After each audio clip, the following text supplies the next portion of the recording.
Hey, good morning, everybody, and welcome to another episode of The Unlock Show. I'm your host, Tracy Wilson, and today you guys are in for a super duper special treat because I have got somebody with you that's going to talk about some really, really interesting stuff.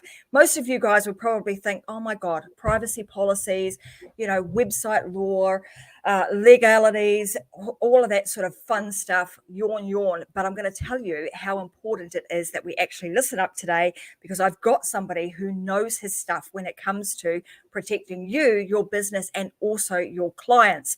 And you want to make sure that we actually have all of these things in place so that, God forbid, you don't get sued or something else worse than that. So listen up in today's show. If you've got any questions whatsoever, you guys know that this show is live, so you're able to actually type into the chat box. Got to make sure that you let StreamYard know that you're there, but then just chat to us in the comment section and you can ask us anything you like about privacy law and privacy policies today. A couple of little things before we get going.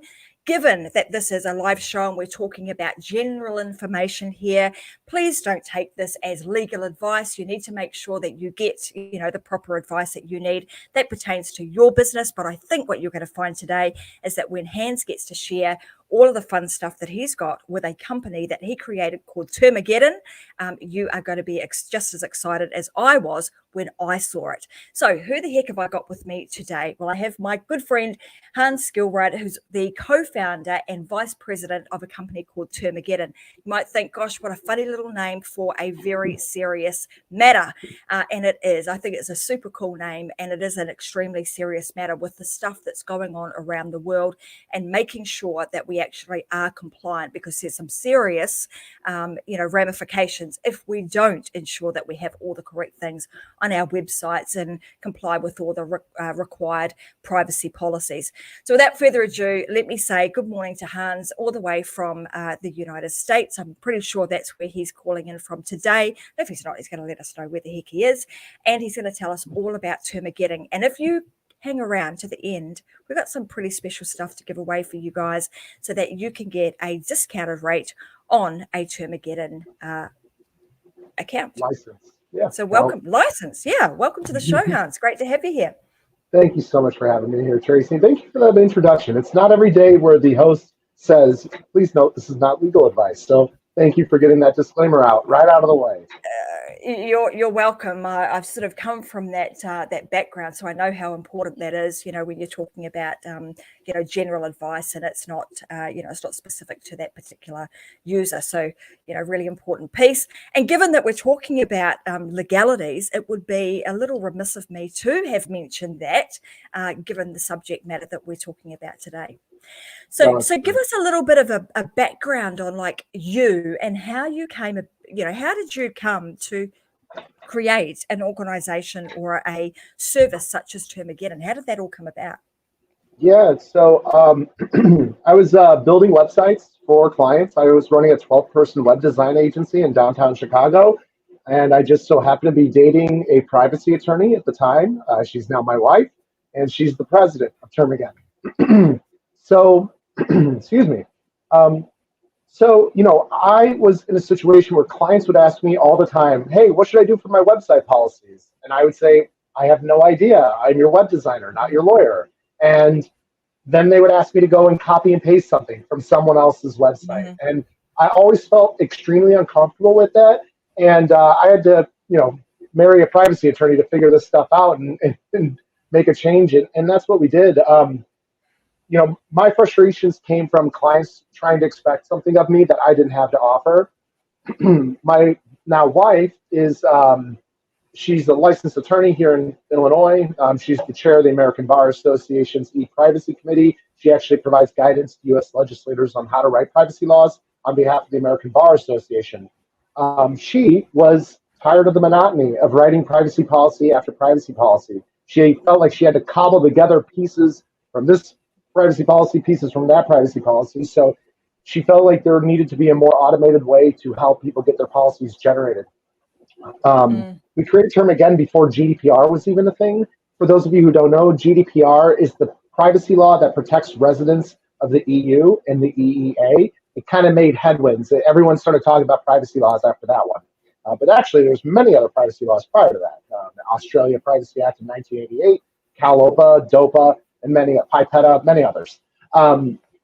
But GDPR kind of put privacy on the map. And Termaggedon, we launched it. I was running my agency at the time. And then Termaggedon kind of took off, and I decided it's probably best if I sold my agency and focused all my time on that business. So my wife and I run it now. She's, as I mentioned, a privacy attorney. I'm a tech person. We really built Termaggedon to be a place where you can, number one, find out the laws that apply to you, and then figure out the disclosures that you're required to make under those respective privacy laws. That's the main everything. That's really what we're trying to do. And what's special about our tool is that you get an embed code, which you copy and paste into the body of your policy pages. That allows Termaggedon to control what that copy says, and will allow us to push updates to it when new laws go into effect, or when new disclosures become required. A great example is...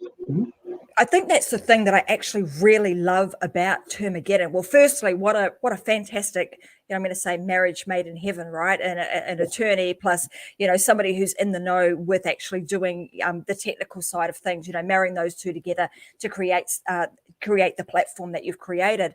But, one of those big frustrations like I've got an agency too. And it's the same thing, people are always asking, what should I write? What should my terms and conditions say? What should what should I even have an earnings disclaimer and all of these different things? And how do I understand all these different acronyms that apply to all these different countries? How do I keep on top of all of those when things are changing at a rate of knots? So the fact that you guys are, like I said, the thing that I love about your platform is that it keeps abreast of all of those changes. So I don't have to. So I know that, I'm on top of everything without having to really do anything. That's great. No, I'm happy you're such a fan, and that it just makes my day. It's just so wild. I'm talking to someone in Australia who thinks the name Termaggedon is awesome. That alone just makes my day, and I'm so happy you like really what we're aiming to do here. And I mean, let's be real. Like, I think every single person likes the fact that people are getting a right to their privacy. But what business owners don't understand is if you have a website and you're collecting things like names, emails, IP addresses, those are regulated pieces of data under a multitude of privacy laws. So if you have a website that gets traffic from across state lines or across the countries, you may need to comply with those privacy laws, even though you're not necessarily located there. Therein lies the broad-reaching nature of privacy laws. Privacy laws protect people, and if you're a business collecting the data from those people, you may be required to comply with their privacy laws. And so, I love the fact that people are getting a right to their privacy. I just think it's kind of difficult for a small business to keep up to date with international privacy laws that are changing constantly. In America right now, we have 36 privacy bills, 36. If any one of them passes, a business is going to have to figure out, do I need to comply with it? Do I need to make disclosures for it? Every single time. 4 have passed in the last year. So it's wild. Absolutely. And I think you make a really good point here is that I think what a lot of people think is that I only have to apply, comply with the policies or the legislation that applies to the country or the place that I reside in or that my business resides in, which actually is a myth, right? Is incorrect. You need to comply with wherever you are doing business. And most people these days have now, moved. We're in a global selling world where you are selling across borders. So therefore you need to comply with God knows how many different, different legal requirements for not only different countries, but like the United States, different states. Different states, correct. Yeah, we do not have a federal privacy law. In fact, one was just shot down. What we have are individual states taking their own measures to protect their people's data. Some states have multiple privacy laws already in place. California has CalOPA and CCPA. CCPA is about to become CPRA in about 8 months. So not only can states have their own individual privacy laws, but they can have multiples of their own privacy laws as well. So, and in a few moments, I'm gonna, because people are probably thinking, God, what the heck are all of these, CalOPA and CCPA and GDRP and what are all those, and we're going to delve into all of them in a bit more detail shortly, so that by the time you guys walk away from here, you at least have an understanding of what do all these acronyms mean and how do they actually apply to you. So one of the things that a lot of people have on their website, right? And Hans mentioned this a little bit earlier, or he alluded to it.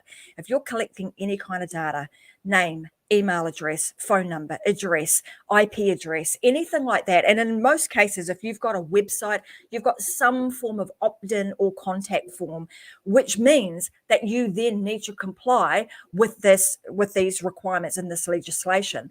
So are there any other at what time other than those should somebody have these privacy policies on their online presence?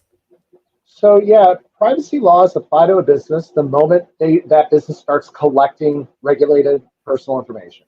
So if you have a website, the moment you're collecting someone's name, email, IP, or just information regarding their interactions with the website, the moment you're collecting data on them is the moment you're collecting that regulated data.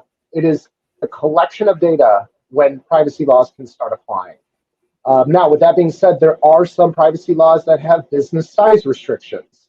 For example, California's second privacy law, CCPA, only applies to businesses that they have to do business in California and say yes to one of the following three options. They generate 25 million or more in revenue, or process the data of 50,000 or more California consumers' households or devices, or they derive 50% or more of their annual revenue from selling the personal information of California consumers. So if you said yes to one of those three things and you do business in California, then CCPA applies to you. So it's important to understand not all privacy laws are just the moment you collect it. Most are. Some do have additional business size restrictions that are important to acknowledge. I see so many people saying, oh, you should get CCPA disclosures. And I'm like, why would you open yourself up to more responsibility when you don't have to? So it's just, yeah, it's important to understand, it kind of all starts with, where are you targeting? Like, where are you collecting information from? And from there, do they have privacy laws? And if so, which ones apply to me?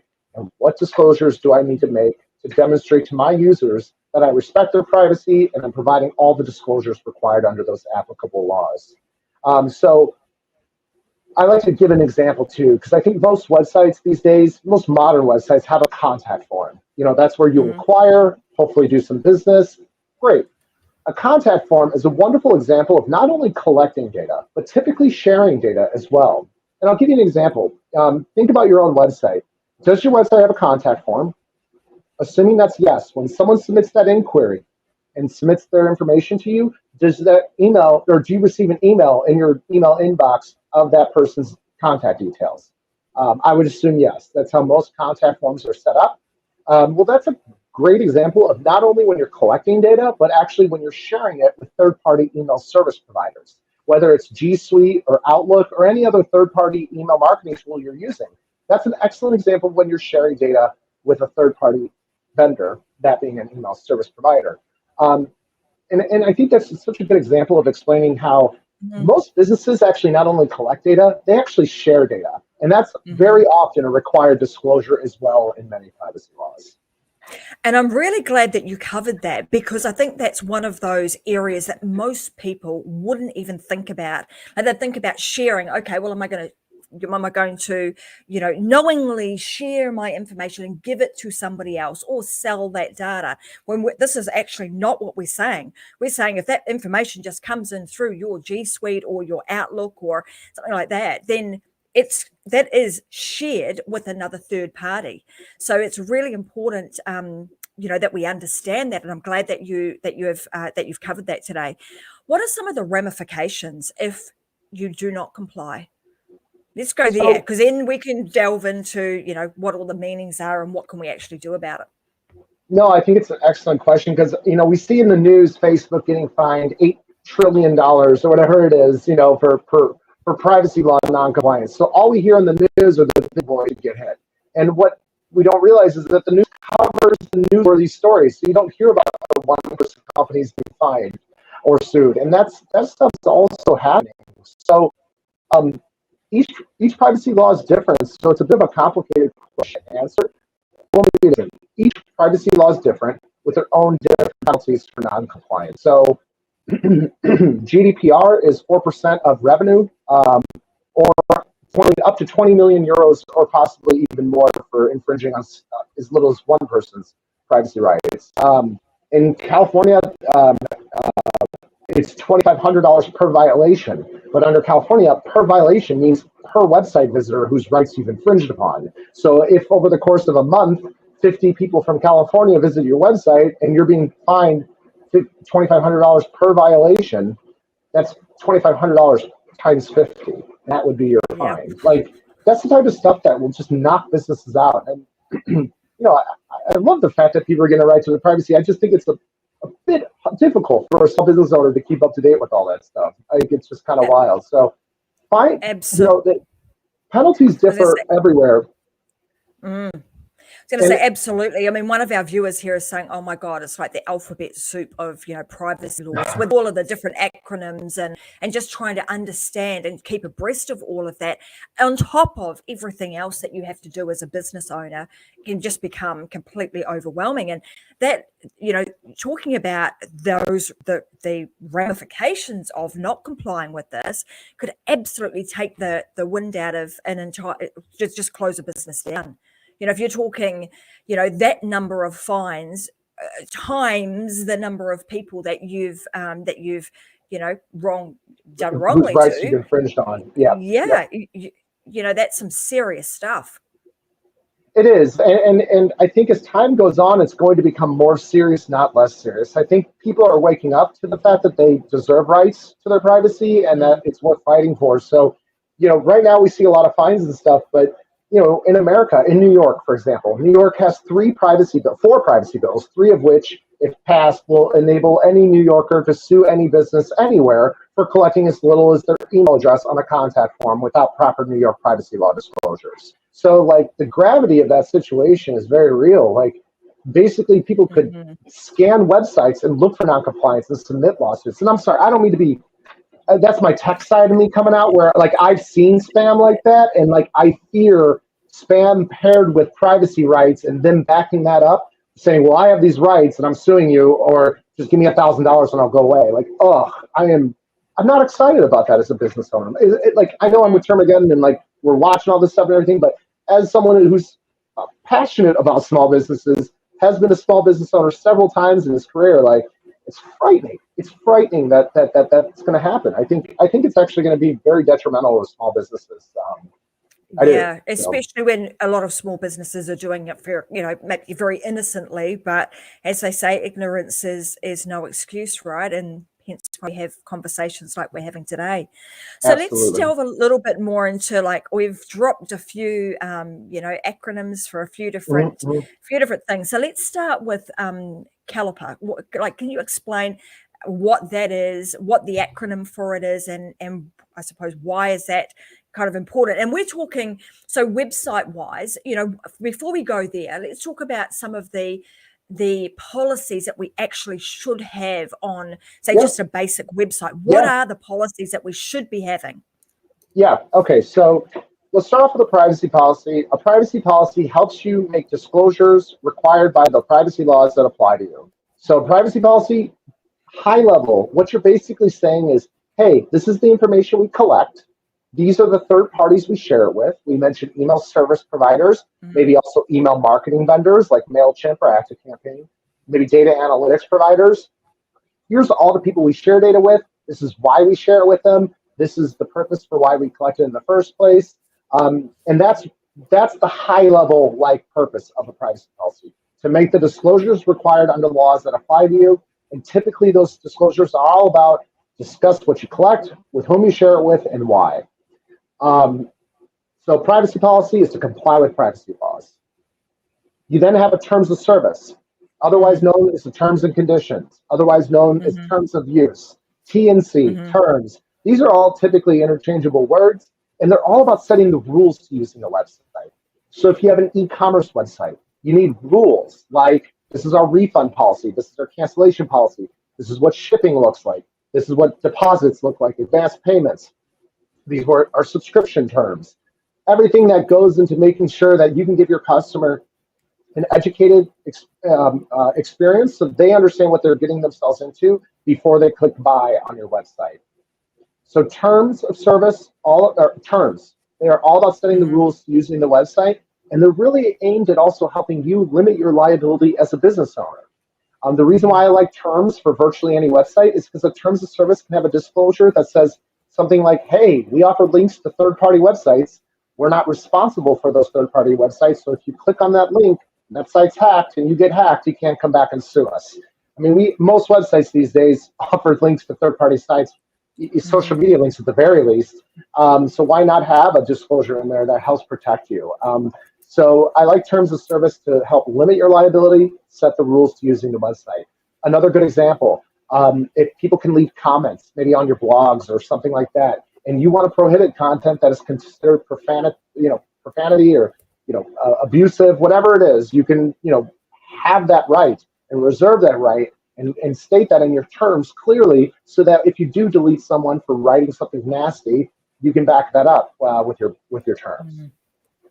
A disclaimer is all about further limiting your liability, and it's needed under special circumstances. So if you offer affiliate links, if you offer anything that could be seen as health advice or fitness tips or legal advice.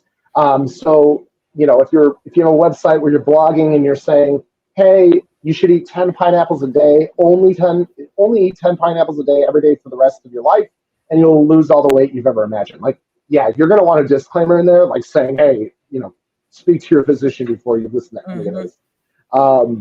If you display advertisements, you need a disclaimer. And really, disclaimers are all like, you watch a commercial, and at the end of like a medicine commercial, like for prescription, they always talk really fast and like, don't take this medicine if you're pregnant or over the age of 65, and they like talk really fast. That's a health disclaimer. So you need that for websites as well. And so disclaimers help you further limit your liability, but they're only needed under special use cases. A cookie policy is another policy that you could use. A cookie policy is required under laws where you're required to collect consent prior to placing a cookie on someone's browser, or under CCPA, and this gets a little detailed, but having people opt out of being tracked in the first place. But a cookie policy helps users understand, this is the stuff I put on your browser to track you, to give you a good experience on our website, and so forth. And then last but not least, an end user license agreement. That's more if you're like building software and selling it to other people. So I think that's a little bit more outside of the scope of today's call. I'm happy to talk more about that, but I'd imagine with the time we have, it's EULAs, end user license agreements. It's for like if you're selling or reselling software. Yeah, I mean, all of these, policies are all things that I know you've had questions about as a web developer. I've had questions about on the regular. So, I mean, being able to talk through these so that people can actually understand what each of them mean in real, let's say, layman's terms is fantastic, because now they understand. Not only that, they're able to go away and actually, what are the actions I would say you need to do today, people, is just go away, just check your websites. Have you actually got all of these? Are you compliant? And if you've got any gaps, then keep listening, because we're going to share with you where you can go to fill those gaps really simply and really easily. So we've talked about, some of the laws that are relevant in different states within the USA. And there's also the GDPR law that came out, I can't even remember how many years ago, a few years back now. 2018, yep. Was it 2018? I knew it was a few years back, which covers the European area. So let's talk a little bit about that and why that has become, because that's really has, like you mentioned, brought this whole conversation around privacy to the forefront and made it really important and relevant, so that you don't get sued and you don't get yourself into some serious trouble. Yeah, so GDPR came out and certainly grabbed the attention of a lot of people. It was the first privacy law in the European Union that protected the personal data of people of the EU and the EEA. Obviously, the UK left the EU, so then the UK Data Protection Act went into effect. That's just fancy acronym stuff. That's literally an exact mirror copy of GDPR. They just replaced, hey, we're protecting EU residents. They replaced EU residents with UK residents. That's like the only thing they changed. So it's basically the same thing. So we can talk about both right now, as they're the same thing technically right now, at least. So yeah, these privacy laws give them rights, and a lot of the rights are fundamentally challenged how basically websites were built. Because prior to 2018, we'd build websites and we couldn't. It was kind of the Wild West. Let's be real. Like the client wanted analytics, boom, we're installing analytics. It's free. It's from Google. It's amazing. You want to track people and remarket to them and send them ads if they hit your website. Awesome, great. The moment someone visits your website, put a pixel on the browser and just start marketing to them. You want to email your subscribers and subscribe people and send them all these emails. Well, I guess there's anti-spam act rules against that, but basically we had the Wild West in the sense that we could kind of do as we wish. When someone visits our website, we can kind of do as we want, and that changed with GDPR. GDPR basically said no. By default, you cannot track people. By default, you cannot remarket to them. They have to consent to you being able to market to them, and that was what the fundamental shift was, which is we marketers had to step back and be like, wait, I actually have to think about this, and I have to make sure I first get someone's consent before I start soliciting them and marketing to them in the future, and even tracking them as they go through my website. So it sounds subtle, but that's like a fundamental shift with how we looked at websites. And I think we're still, to a large degree, kind of still waking up to it. I think a lot of marketing people try to pretend this stuff doesn't exist. It's like, all right, I'd rather just roll the dice and try to avoid this stuff. And as someone who sees what's happening with privacy and how much this stuff is changing, I would highly recommend you actually start to embrace privacy rather than ignore it, because it's just going to get worse for you if you keep trying to skirt around and trying to avoid privacy laws. Eventually, you might want to just find the value in showing that you respect people's privacy and demonstrating that to them through ethical practices and being transparent. And my guess would be that most people listening on this call are not bad people. They just they share data with their email marketing service and they don't think anything of it. It's take that first step and disclose that stuff to your prospects and to your customers. And I think as time goes on, more people are going to care about privacy. I think not less, more people are going to care about their privacy. So I think you're going to ultimately win in the long run too. Absolutely. I mean, when you really stop and think about it, there are a lot of, I suppose, benefits and reasons why we as business owners should take this really seriously.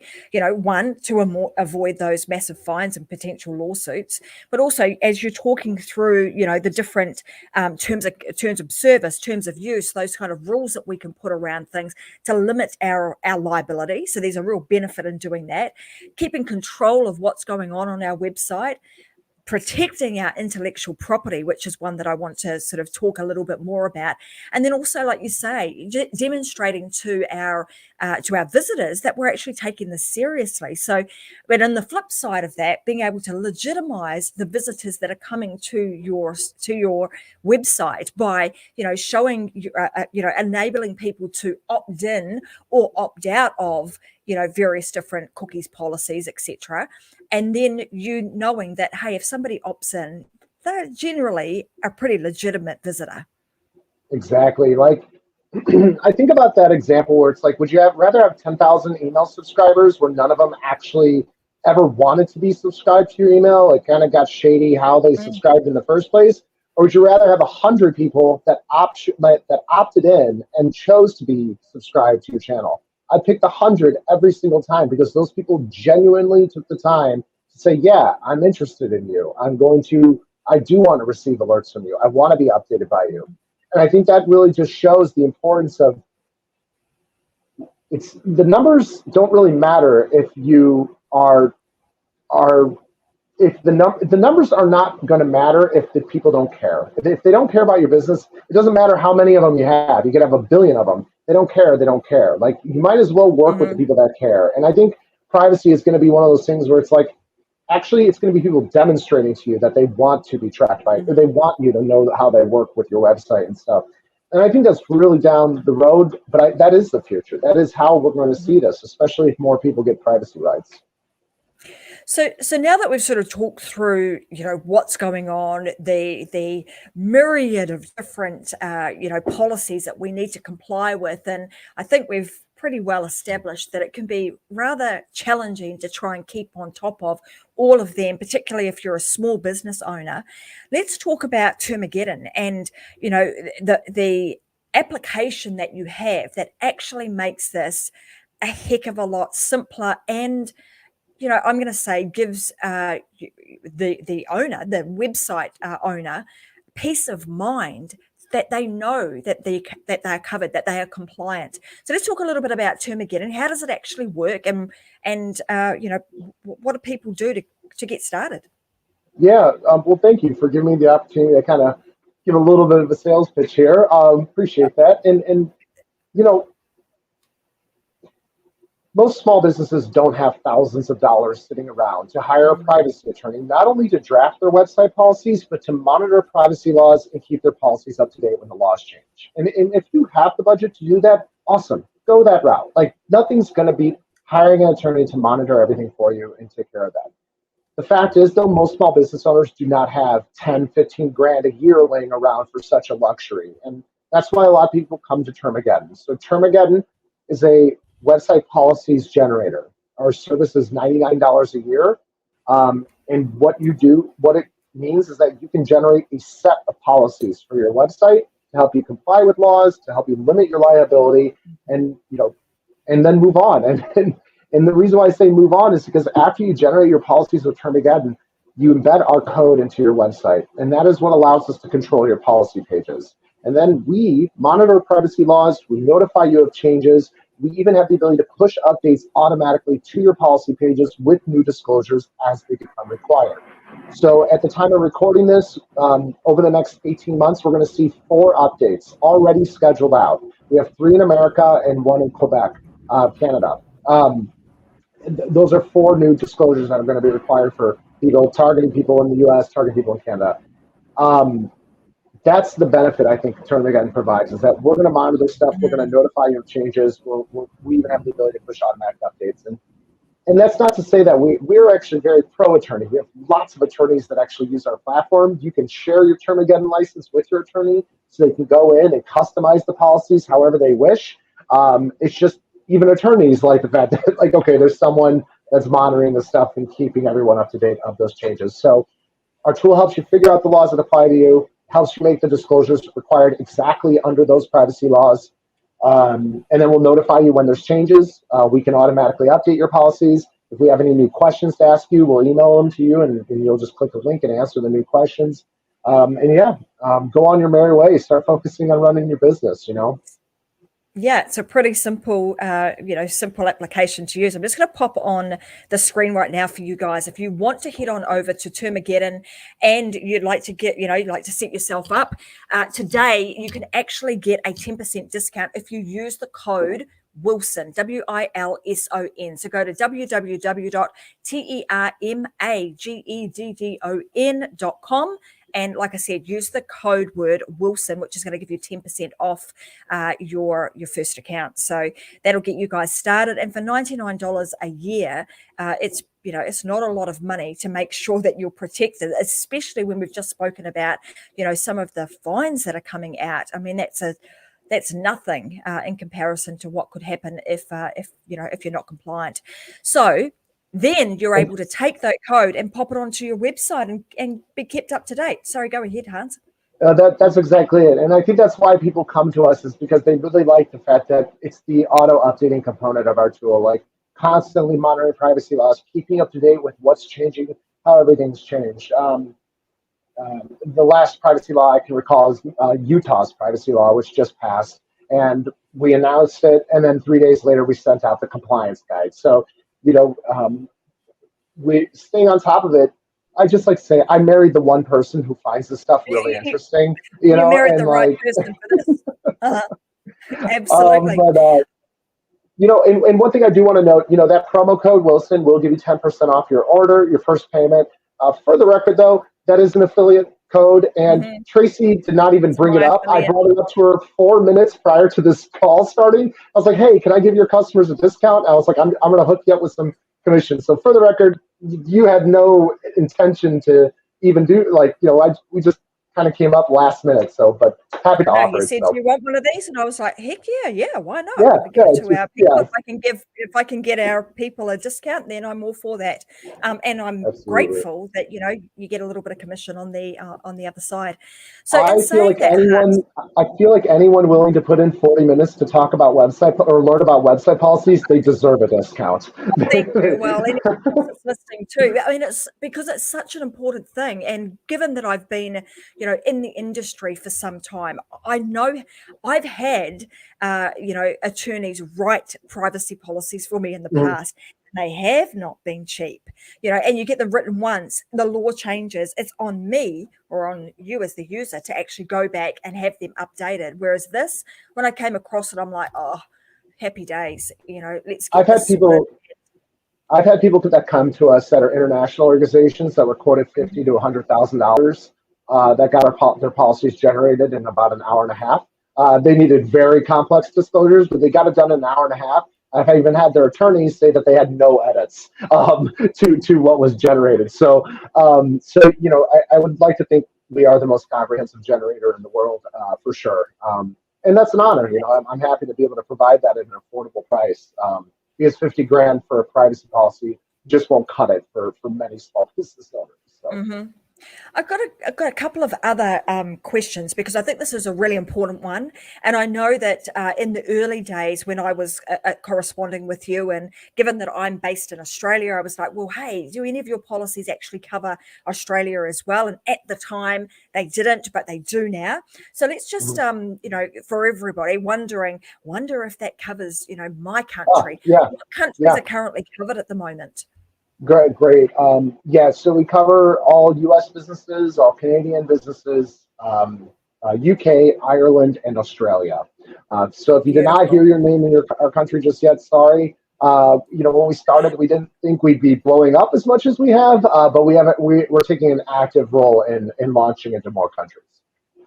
Which is fabulous. So for me, being able to have that available, for all of because the thing is, like we mentioned throughout today's show, even though I'm based in Australia and I need to obviously comply with Australian law, I also have clients all over the world. So I need to comply with, with those areas as well, and particularly in the United States. So for those of you that are listening that maybe are not in the US, maybe you're outside of the US, if your country was listed in that list that Hans gave, then you can be rest assured that you can head on over to Termaggedon and get yourself sorted.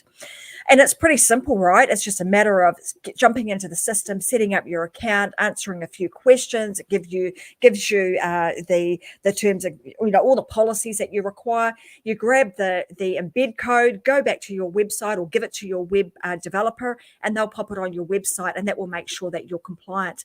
What typically would you see on somebody's website that indicates that, hey, these guys are taking this pretty seriously, and you can identify that they have some, they've got a handle on their privacy, the privacy side of their business?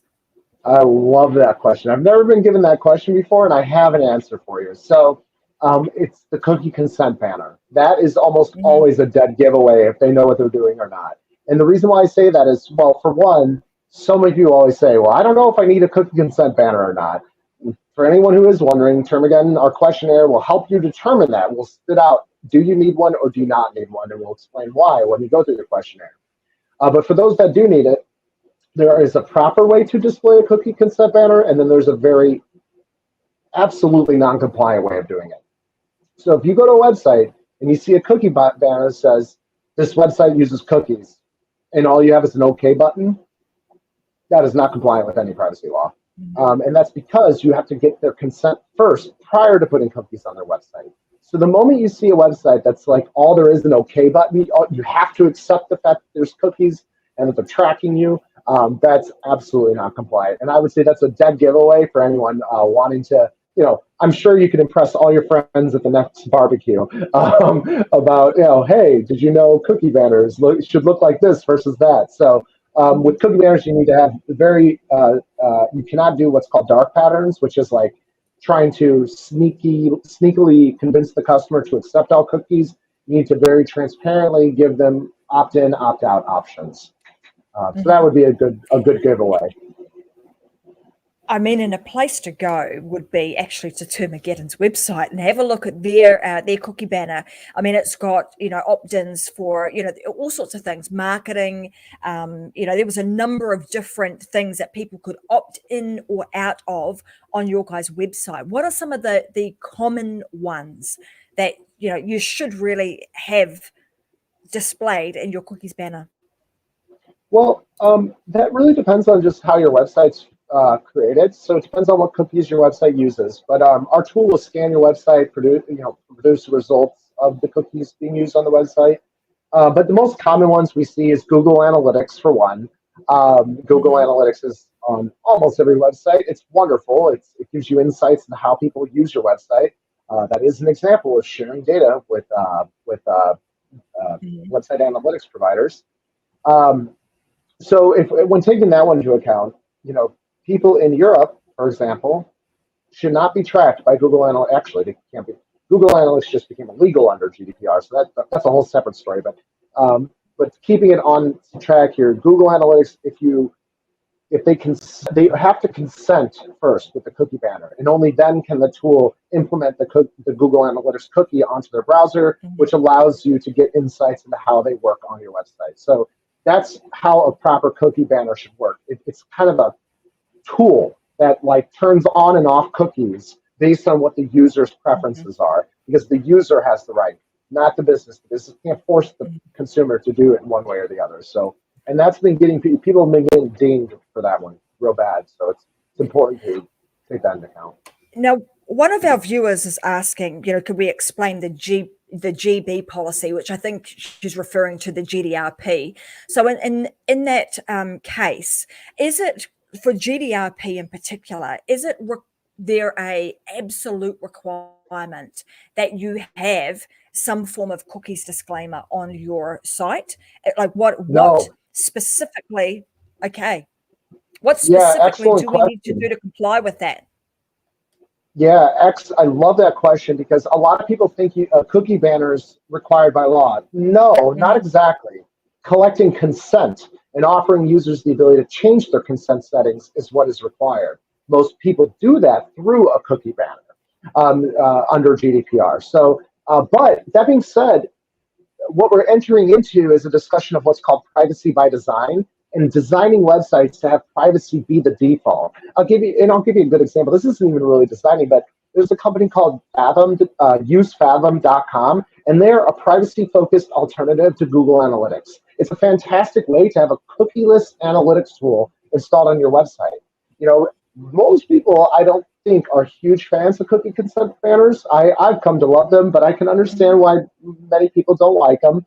Well, what if you took measures to just have a privacy-focused website in the first place? Because if you're not putting cookies onto people's browsers and you're not tracking them through these tools, well, then you don't need to have them consent to anything. Thus, you don't need a cookie banner at all. So cookie banners are needed.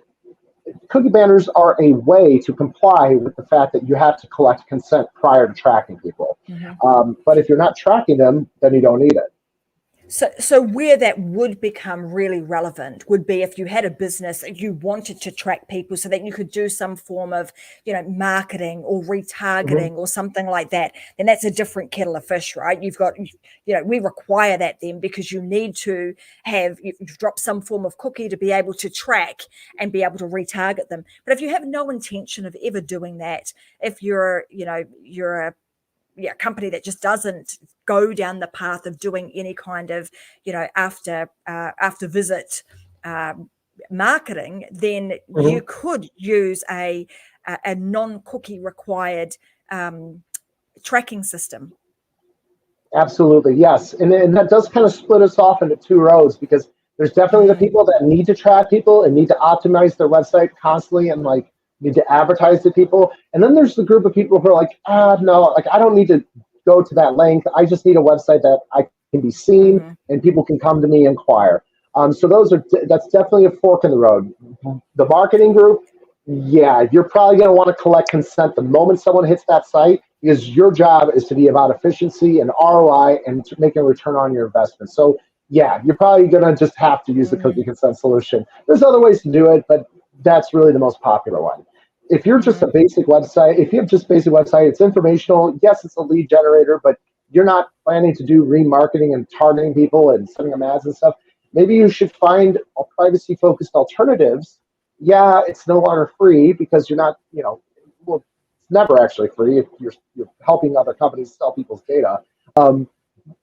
Find some privacy-focused alternatives. Yeah, it's a couple dollars a month extra. What you've now done is demonstrated to your users that you respect their privacy to the point where you spend money and invest it into to caring about people's privacy. So. And Hans, just give us the company that you were talking about as the alternative to Google. Just give us that again. I'll pop it into the comments.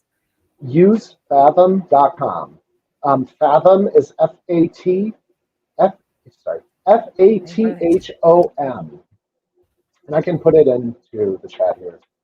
Let me just pop that on here so that hopefully I have spelt that correctly, like so. It's an excellent company. Fathom.com. Yep. All right.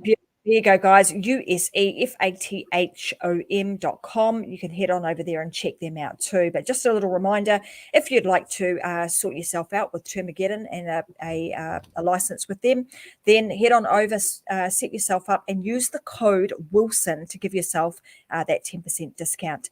Look, this is a really interesting conversation. As you can, this sort of stuff, a lot of people would say, oh, boring, like I said at the beginning, but it's so important. And when you start to delve a little bit deeper and you start to understand the reasons why and what you can do about it and the benefits of, it becomes quite a fascinating place to, to play and to start really learning a lot more about.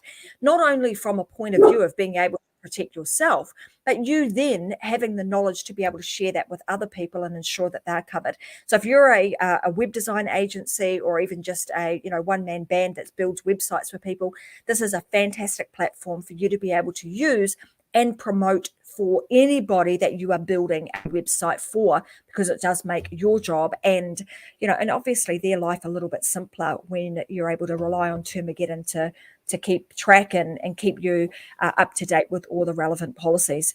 Look, Hans, we could talk about this for ages, right? Sorry, go ahead. You've got something else to share. I was just going to say, if you are a web agency or a web designer listening to this, be sure to check out our agency partners page. My background, I ran a 12-person web agency. I really tried to build Termaggedon so that it's agency client friendly. I'll leave it at that. We have an agency partners page where you can learn more. We've got some pretty cool features there for you. Fantastic. Well, we might get you back another time in a different show, and we'll have a little bit more of a conversation about the whole agency side of things so we can share that with other people. So, guys, I want to say I hope that you guys have enjoyed today's conversation. I think it's been really interesting to understand all the different, policies that are required. I think Hans has done a fantastic job in being able to explain those. But like I said, head on over to Termaggedon. You can read up about, all of their background and what's required, and then obviously set yourself up and have a bit of a play with their system and see if it's, to your liking and utilize it, to your advantage so that you can use the time doing other stuff other than trying to keep up to date with the alphabet soup of privacy policies around the world, as one of our viewers said. So thanks so much for being here today. I do want to give you an opportunity to share anything else that you think is pertinent in today's conversation. And then I've got one last question for you before we dial out. All right. So my final notes will just be, when it seems overwhelming, just think about yourself and what matters to you. And I imagine you probably don't like getting spam texts or spam phone calls or spam emails. Try to think about, try to be present and think about the fact that people just want reasonable right to their privacy, and you have a wonderful opportunity to give it to them. And maybe not everyone's going to appreciate it, but some will, and I think more and more will over time. So my recommendation would be to embrace it rather than try to run from it. Beautiful. Thank you. And my one last final question today is I want you to sort of think back to your teenage years. I want you to imagine that you're like a 15-year-old. What's the one piece of advice that you would go back and give yourself to help you in life?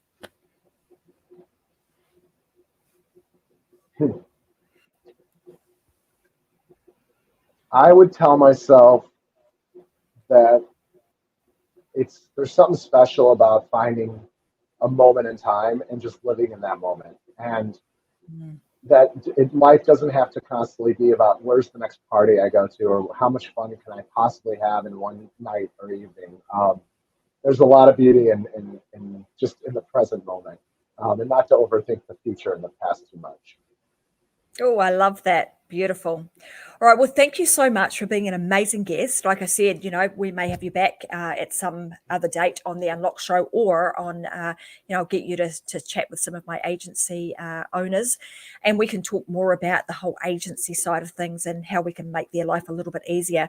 But in saying that, it's been a fantastic conversation. I've thoroughly enjoyed it, and I wish you all the best with Termaggedon. I know that you guys are taking the world by storm, and before you know it, you're going to be in, a whole bunch of countries all over the world. But for now, for those countries that you guys are supporting, thanks very much for doing that, and thanks for pairing up.